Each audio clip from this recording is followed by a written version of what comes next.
మిత్రులకు శుభోదయం. ఈరోజు ఆధ్యాత్మిక ముఖ్యాంశం నిశ్శబ్ద వాహిని. నిశ్శబ్దంగా ఉండటం అపురూపమైన జీవన కళ.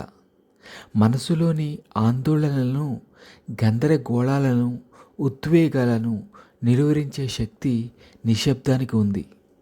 ప్రపంచంలో అత్యంత పదునైన ఆయుధం నాలుక.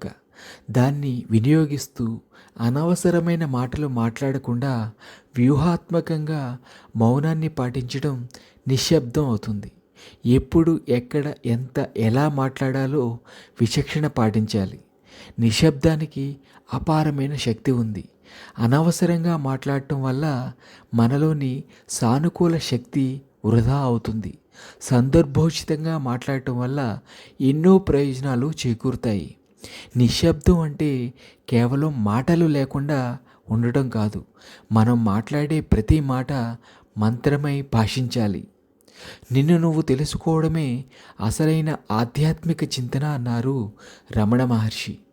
నిశ్శబ్దం అనేది మౌనంగా చేసే ధ్యాన సాధన లాంటిది. నిశ్శబ్దం శాంతికి సింహద్వారం. అంతర్గత శక్తిని ప్రేరేపించడానికి అదే ఆలంబన అని గౌతమ బుద్ధుడు పేర్కొన్నారు. ఆ నిశ్శబ్ద వాహిని మన జీవనయానంలో నిరంతరం ప్రవహించాలి. నిశ్శబ్దంగా ఉండటానికి ఎంతో సాధన చేయాలి. మనలో నిత్యం అనేక ఆలోచనలు పరవళ్ళు తొక్కుతూ ఉంటాయి. ఆ ఆలోచనలను నియంత్రించుకొని మనసును ఆలోచన రహిత స్థితికి తీసుకురావడం ద్వారా నిశ్శబ్ద మాధుర్యాన్ని ఆస్వాదించవచ్చు.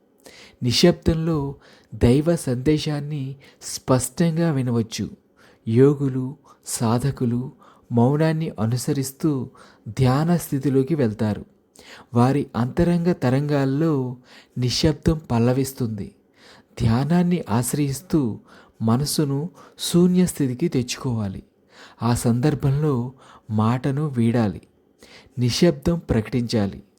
మనసును తెరవాలి. ఆత్మను దర్శించాలి.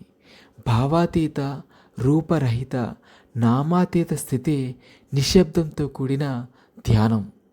నిశ్శబ్దానికి, మౌనానికి స్పష్టమైన తేడా ఉంది. మౌనంలో మనసు అనేక ఆలోచనలతో కలగా పులగమవుతుంది.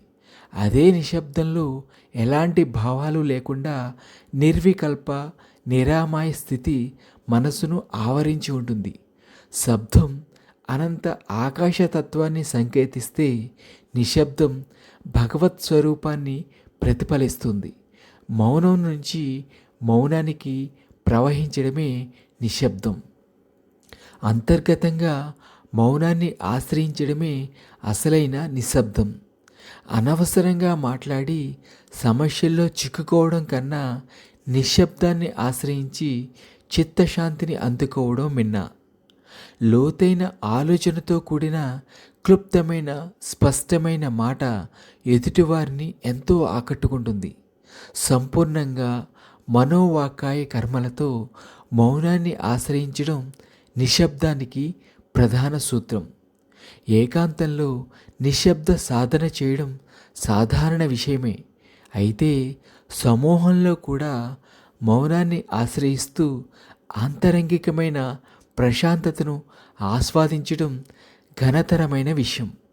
మన లోపలి చీకట్లను ఛేదించే అపురూప కాంతిపుంజం నిశ్శబ్దం. మనలో చేతనత్వాన్ని పెంపొందించుకొని జాగృతితో మనసు చేసే సవ్వడిని ఆలకించాలి. మన చుట్టూ ఉన్న ప్రపంచం శబ్దమయం.